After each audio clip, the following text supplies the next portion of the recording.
Ha leído nuestro hermano Carlos una porción del libro de Colosenses.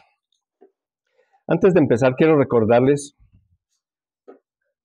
una cosa, o un par de cosas que debemos tener siempre frescas. La carta a los Colosenses pertenece a un grupo de cartas escritas desde la prisión. Cuando Pablo estuvo preso en la ciudad de Roma, encontró en las cartas una forma de seguir motivando al pueblo de Dios, de seguir llevando la palabra de Dios a las iglesias, y esta vez a través de las cartas. A este grupo de cartas pertenecen Colosenses, Filipenses, Efesios y Filemón. Por lo tanto, si tú las lees prestando atención, vas a encontrar muchos paralelismos entre ellas, muchas cosas que se complementan entre estas cartas, que a su vez nos llevan a facilitar nuestro entendimiento de muchos principios básicos, sobre todo Efesios y Colosenses. Efesios hace hincapié o hace énfasis en el cuerpo de Cristo, o sea, la iglesia, y su funcionamiento. Cuerpo de Cristo y su funcionamiento.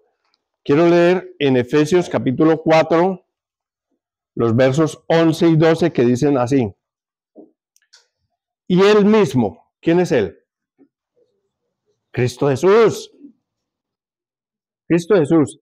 Dice, y él mismo constituyó a unos apóstoles, a otros profetas, a otros evangelistas, a otros pastores y maestros, a fin de perfeccionar a los santos para la obra del ministerio, para la edificación del cuerpo de Cristo. Él mismo constituyó. Él mismo fue el que nombró que unos fuesen apóstoles, que otros fuesen profetas, que otros fuesen evangelistas, que otros fuesen pastores y maestros, para que tuvieran un grado de relevancia en la sociedad de su entorno. ¿Verdad? No. ¿Para qué? ¿Para qué los constituyó? Para la edificación,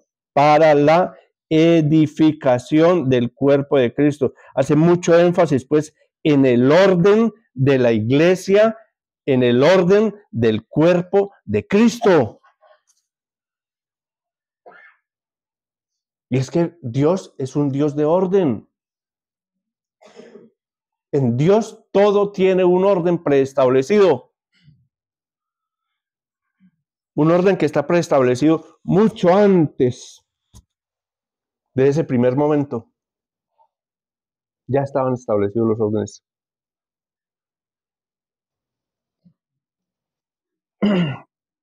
¿Conoces ese énfasis? Él es la cabeza del cuerpo. La cabeza del cuerpo, la preeminencia de la cabeza, la posición de Cristo sobre la iglesia. Efesios capítulo 1, versos 21 al 23. Efesios capítulo 1, versos 21 al 23, nos habla del Espíritu Santo a través del apóstol Pablo, diciendo de la siguiente manera. Voy a empezar desde el 20. La cual operó en Cristo,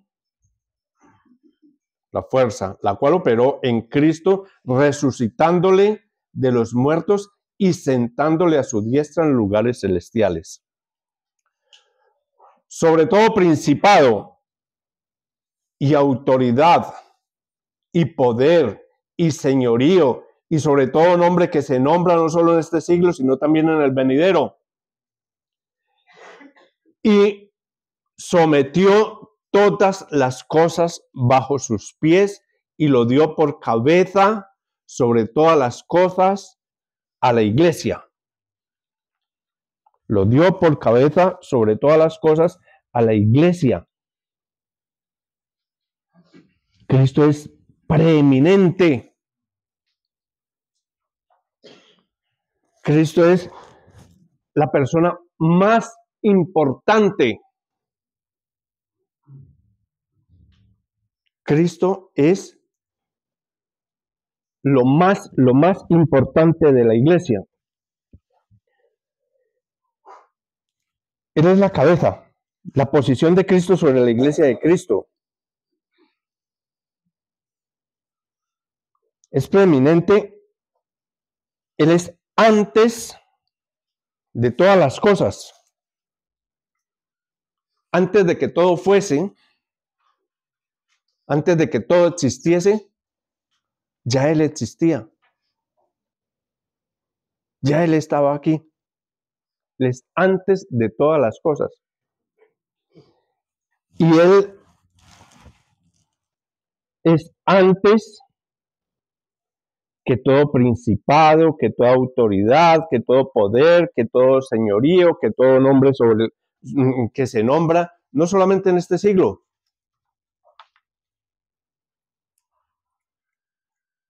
Hoy nosotros vemos nuestros líderes. De un lado, ahorita tenemos a Donald Trump. Del otro lado encontramos a Vladimir Putin. Y aquí delante de nosotros se pelean y hay contrariedad entre ellos y se dividen el planeta. Y los unos toman la bandera roja, los otros toman la bandera azul y creemos que estamos haciendo las cosas que se deben hacer en este momento. Y mientras tanto ellos allá se reparten el pastel. Pero sobre todos ellos, sobre esos nombres que se nombran hoy, o sobre todos los nombres que se han nombrado en la historia, en la antigua historia, cualquier nombre que tú se te ocurra, todos los hombres grandes, importantes que han habido, sobre todos esos nombres hay un nombre que prevalece. Sobre todos los hombres que han existido a lo largo de todas las edades, Jesús no puede ser visto como un líder religioso. Jesús no puede ser visto como un líder. Él es Dios hecho carne.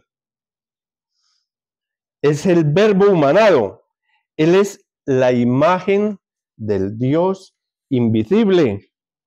La imagen del Dios invisible. Colosenses 1:22. Y sometió todas las cosas bajo sus pies y lo dio por cabeza sobre todas las cosas. Lo dio por cabeza sobre todas las cosas. ¿Qué implica eso? ¿Qué implican esas palabras? Eso implica que hay un propósito. Hay un propósito. Hay un propósito en la mente de Dios. Antes de crear el mundo, antes de crear el universo, había un propósito en la mente de Dios y sometió todas las cosas y la dio y dio a Jesús por cabeza sobre todas las cosas, la dio por cabeza a la iglesia. Había un propósito ya. Entonces, ¿qué es lo más importante para Dios? Que ese propósito se cumpla. ¿Que se cumpla en quién? En nosotros. Que se cumpla en ti y en mí. Eso es lo que es realmente importante para Dios, que ese propósito de Dios se cumpla en nosotros. Lo dio por cabeza sobre todas las cosas, sobre todo propósito, sobre todo proyecto, sobre todo lo que Dios hizo y puso a Cristo sobre todas las cosas, pero el mayor énfasis en esta mañana es que lo dio por cabeza a la iglesia. Nosotros tenemos una autoridad superior. Ahora nuestro hermano nos mostraba un organigrama que es muy importante para nosotros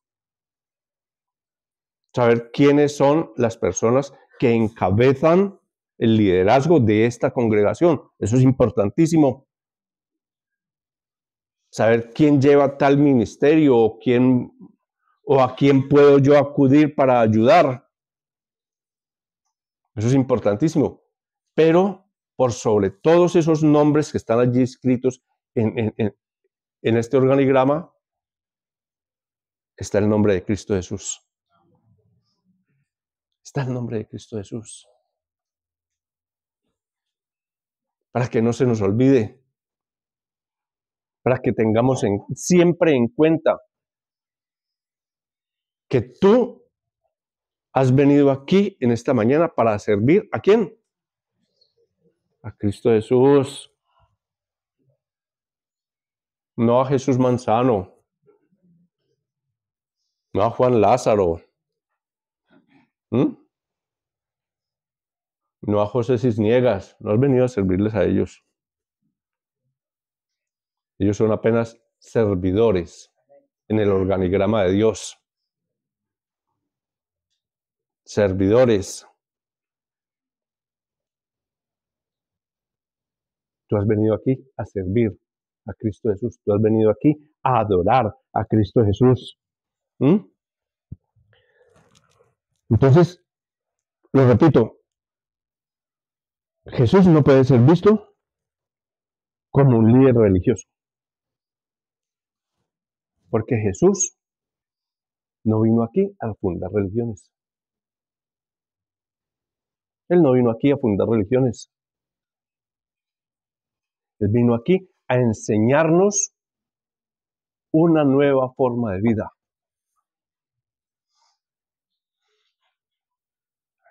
A eso fue lo que Él vino, a enseñarnos cómo vivir una vida que sea agradable a Dios Todopoderoso. La iglesia tiene un propósito, ser su cuerpo. Nosotros, tú y yo, mi hermano, tenemos un propósito. Nosotros no estamos aquí por accidente.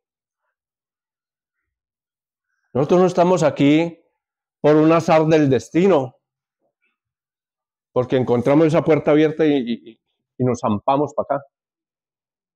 No, nosotros estamos aquí porque tenemos un propósito. Nosotros estamos aquí porque nosotros constituimos la iglesia de Cristo que se reúne en la calle Teruel número 25.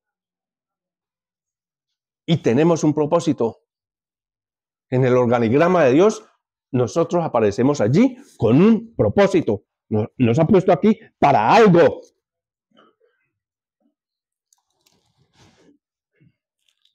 Y nuestro propósito es ser su cuerpo.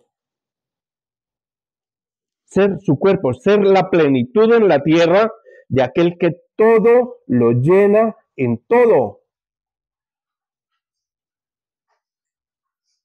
Aquel que todo lo llena en todo. Y entonces tú me das la pauta para recordarles que la iglesia no es una organización, que la iglesia no es una denominación, no es una religión, la iglesia es un cuerpo. La iglesia es un cuerpo que tiene muchos miembros. Miembros grandes, miembros chiquitos, miembros feos, miembros bonitos.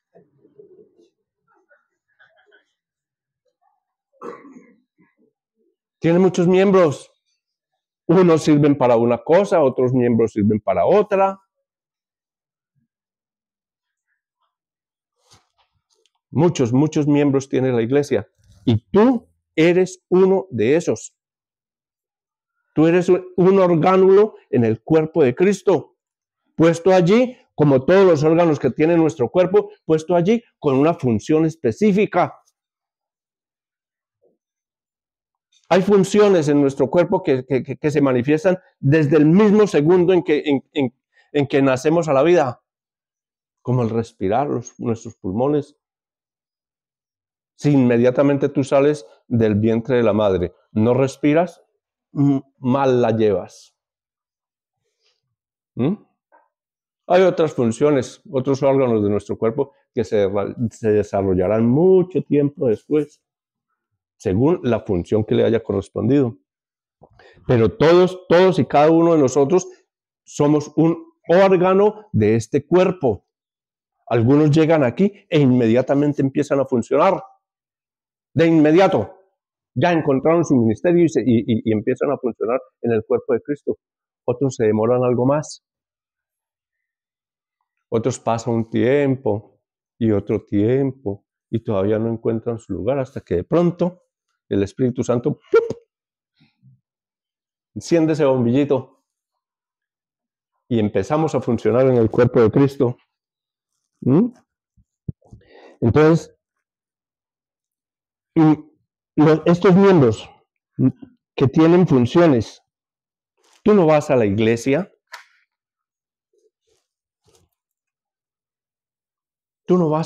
hermano. Tú eres la iglesia. Tú no vas a la iglesia. Yo no voy a buscar la iglesia. Yo soy la iglesia. Me da gusto ahora con un par de hermanitos que han venido en esta mañana que nos visitan desde Bilbao. Me da gusto verlos cantar con ese ánimo, con ese deseo de alabar a Dios, de adorar a Dios. ¿Por qué razón? Porque allí donde tú vayas, tú llevas la iglesia, porque la iglesia eres tú. La iglesia eres tú. Solo necesitas un grupo de personas para seguir adorando a Dios. Y si no hay nadie, yo solito, yo soy la iglesia, yo puedo adorar a Dios.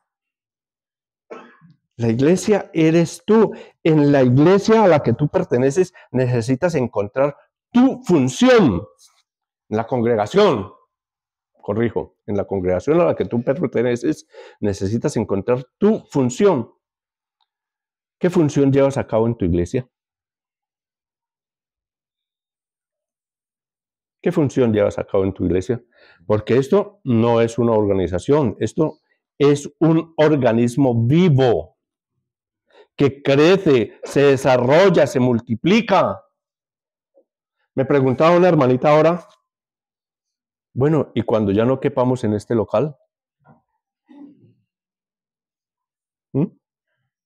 Eso quiere decir que esta iglesia está creciendo. Gloria a Dios, está creciendo, que de vez en cuando, no tantos como yo quisiera, como me encantaría, pero de vez en cuando tenemos bautismos. Eso evidencia que hay personas añadiéndose al cuerpo de Cristo. La iglesia está creciendo y crece y se multiplica. ¿Qué es que se multiplica? Hombre, que así como algunos están llegando a la iglesia, a esta congregación, algunos tendrán que irse. ¿Sí? Se irán por ahí a otro lado, a otra ciudad, a otro país. Pero allí donde vayan, llevarán inserto la palabra de Dios. Llevarán la iglesia donde quiera que ellos vayan. Entonces, esta congregación se estará multiplicando en otras congregaciones. Por aspersión se estará multiplicando. Entonces, este cuerpo es un cuerpo vivo que crece, se desarrolla, se multiplica, se reproduce. ¿Qué eres tú? ¿Qué órgano eres tú? ¿Eres ceja? ¿Eres oreja? ¿Eres el dedo chiquito? ¿Mm? Ya el Señor nos habló de esto en 1 Corintios capítulo 12, versículo 16. Dice, y si dijere la oreja, y si la oreja dijere, pues yo no soy ojo. Como no soy ojo, no soy parte del cuerpo. ¿Será esto razonable? ¿Será que por eso no es de parte del cuerpo? Pues de ninguna manera, todos tenemos una función. La iglesia no es una organización, la iglesia es un cuerpo, es un organismo vivo, y como todos los organismos vivos, crece, se desarrolla, se multiplica, y sus miembros, para ser sanos y ser verdaderamente miembros, tienen funciones. No se trata de ir a oír un sermón. Por favor, se trata de vivir una instrucción que te habilite para formar parte del cuerpo de Cristo.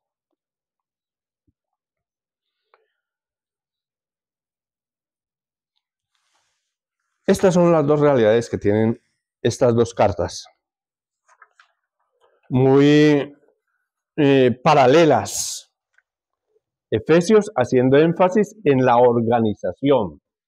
Organización en el propósito del cuerpo de Cristo.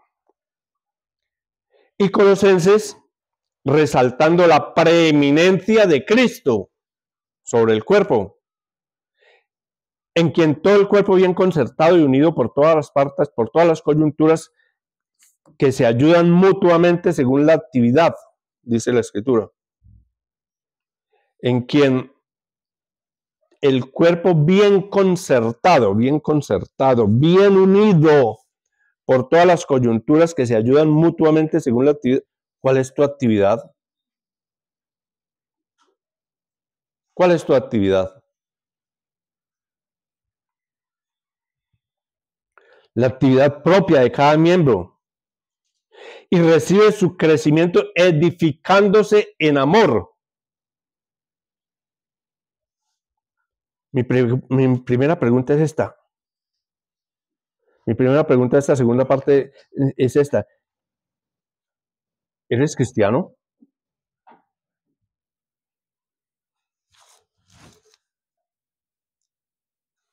Me volví sordo. ¿Eres cristiano? Ah, pensé que estaba solo. Entonces,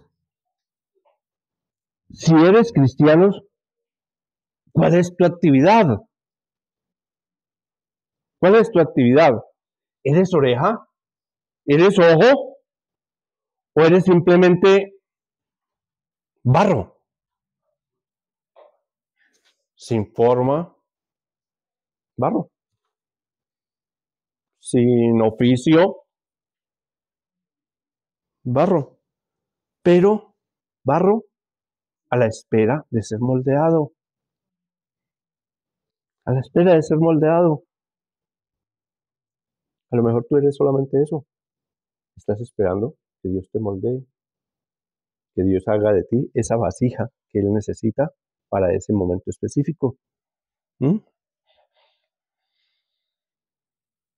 ¿Cuál es tu actividad? Pregúntate a ti mismo. Yo no estoy tratando de ofenderte. No estoy tratando, te estoy tratando de sacudir.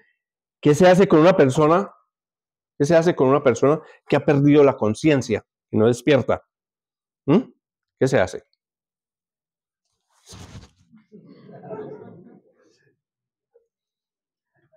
Eso es lo que estoy tratando de hacer en esta mañana. Despiértate tú que duermes y te alumbrará la luz de Cristo. Y como miembro del cuerpo de Cristo, los nutrientes del cuerpo llegarán a ti y te habilitarán para hacer su función y estar sano espiritualmente. La carta a los Colosenses, en el versículo 2, Colosenses capítulo 1, verso 2, dice así: a los santos y fieles hermanos en Cristo que están en Colosas, a los santos y fieles. Hermanos, aquí el orden de los factores sí altera el producto. a los santos y fieles que están en Colosa. Para poder ser fiel, tú tienes que ser santo. Para poder ser fiel, tú tienes que ser santo. No eres fiel para ser santo. Porque eres santo, entendemos. Santo significa estar apartado para Dios, ¿no? Porque eres santo, entendemos que Dios nos santificó para que fuésemos fieles. Déjame decirlo de otra manera. Dios no te cambia para amarte. Dios no te cambia para amarte. Dios te ama para cambiarte. Dios te ama así como tú eres. Así como tú eres, así te ama Dios. Lo digo desde mi experiencia de padre. Yo amo a mis hijos así como son. Así como son. Amo a mi hijo con su carácter suave, apacible, tranquilo, como que nada lo perturba. Y amo a mi hija con ese carácter explosivo que ella tiene. Yo no sé a quién salió esa muchacha.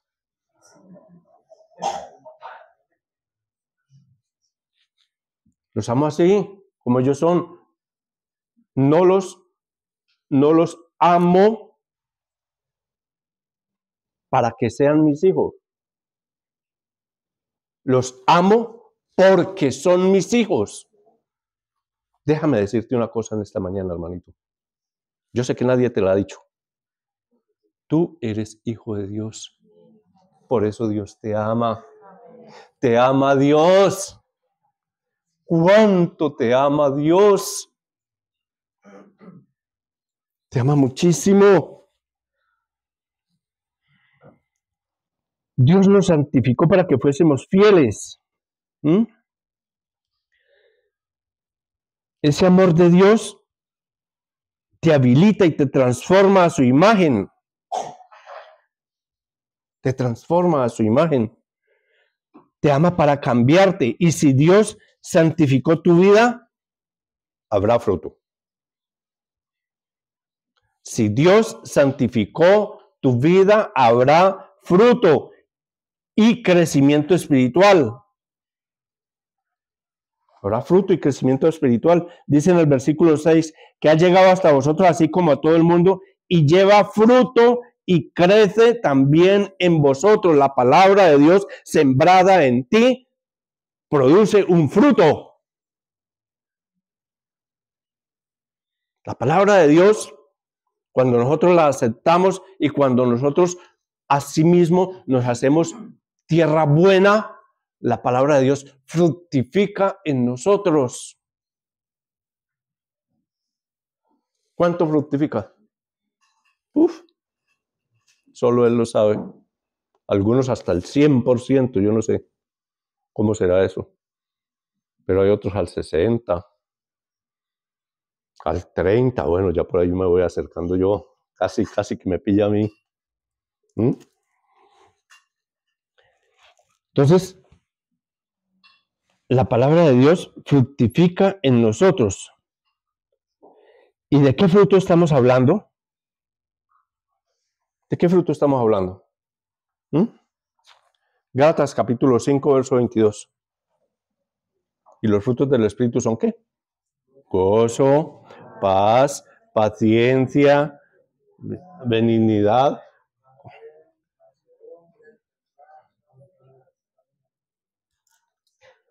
¿Tenemos nosotros el fruto del Espíritu Santo en nosotros? ¿O todavía explotamos como... ¿Tenemos el fruto del Espíritu Santo en nosotros? ¿Tenemos paciencia? ¿Tenemos mucha? ¿Tenemos fidelidad. ¿Ah? ¿Somos fieles, férreos, fieles a Dios? Bueno, y el Señor irá produciendo en nosotros esos frutos a medida que los vamos necesitando. No te preocupes. Entonces, en Gálatas capítulo 5, versículo 22, ahí están las 9 características del fruto de su gracia derramada por su Espíritu en nuestros corazones. ¿Estamos de acuerdo? Fruto y crecimiento espiritual.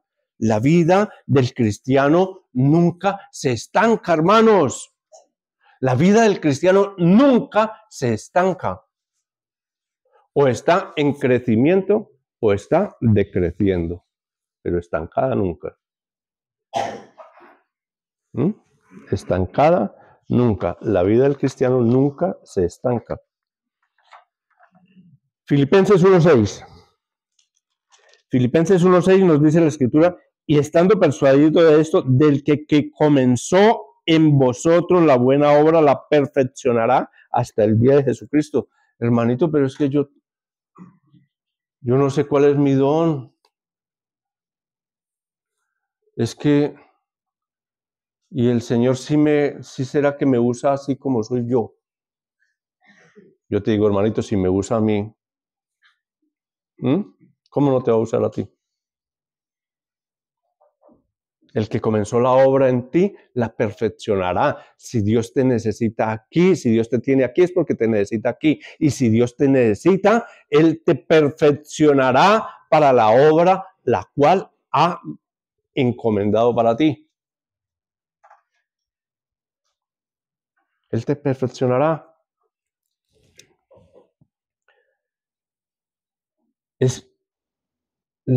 Perfeccionará la obra hasta el día de Jesucristo. O sea, ¿hasta cuándo vas a estar tú perfeccionándote día con día, hora con hora? ¿Hasta cuándo? Hasta el día de Jesucristo. Hasta el día. No paramos, los cristianos no paramos de crecer. Los cristianos es como la luz de la aurora que va en aumento hasta que el día es perfecto. Es un continuo crecimiento. ¿Ya te estancaste? Examínate a ti mismo. Pregúntate a ti mismo. ¿Ya te estancaste? Pues entonces han sido dotados de fe. Por eso aman a causa de la esperanza que hay en él. A causa de la esperanza que nos está guardada en los cielos. Un verdadero santo y fiel es aquel que Dios le ha dado la capacidad de oír en el corazón. De oír en el corazón. La mayoría de los mortales oímos ¿con qué? Pero dice el refrán popular que por un oído les entra y por el otro. Por eso dice la Escritura, oír en el corazón. O sea, guardándolo. Oímos la palabra de Dios y la guardamos en nuestro corazón para ponerla por obra.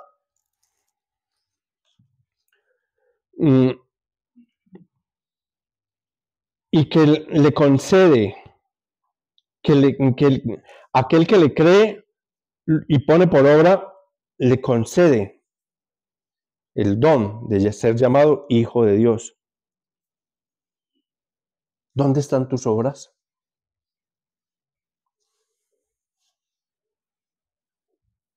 Muéstrame tu fe por tus obras, dijera Santiago.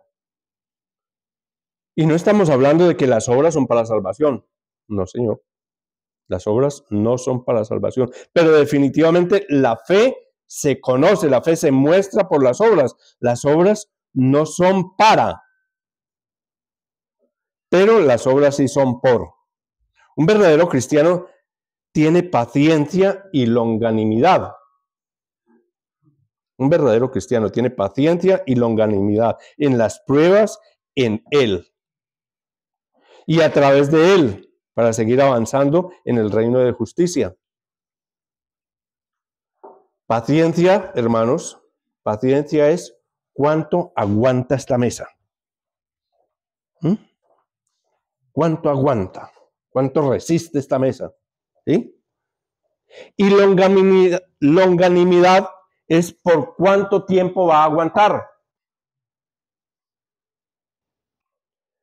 Colosenses capítulo 1 del 9 al 14 nos dice la escritura de la siguiente manera: por lo cual también nosotros desde el día que lo oímos no cesamos de orar por vosotros y de pedir que seáis llenos del conocimiento de su voluntad en toda sabiduría e inteligencia espiritual, para que andéis como es digno del Señor, agradándole en todo, llevando fruto en toda buena obra y creciendo en el conocimiento de Dios, fortalecidos con todo poder conforme a la potencia de su gloria, para toda paciencia y longanimidad, con gozo, dando gracias al Padre que nos hizo aptos para participar de la herencia en los santos en luz, el cual nos ha librado de la potestad de las tinieblas y nos ha trasladado al reino de su amado Hijo, en quien tenemos redención por su sangre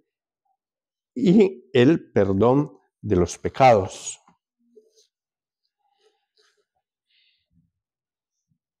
Esto es poesía, hermanos. Yo leo esto y a mí me empiezan a temblar las manos. Esto es poesía pura.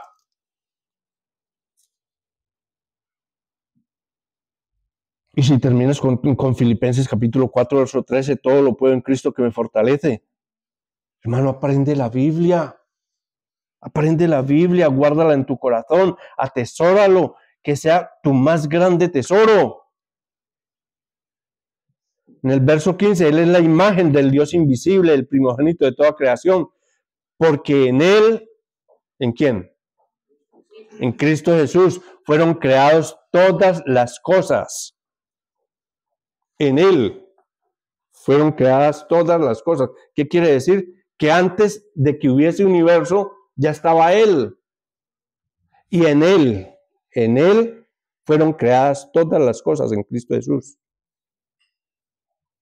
En Él fueron creadas todas las cosas, las que hay en los cielos y las que hay en la tierra, visibles e invisibles. Él es el alfa y la omega, dice Juan. El principio y el fin. Él es antes de todas las cosas y todas en Él se sostienen. Todas en Él subsisten. Él es la cabeza del cuerpo que es la iglesia. ¿Ves quién es el que importa aquí? ¿Te vas dando cuenta quién es el que importa aquí? Sobre todo, Él es la cabeza del cuerpo que es la iglesia, el que es el principio, el primogénito de entre los muertos, para que en todo tenga la preeminencia, por cuanto agradó al Padre que en Él habitase la plenitud de la deidad. La plenitud es toda la deidad, todo lo que es Dios.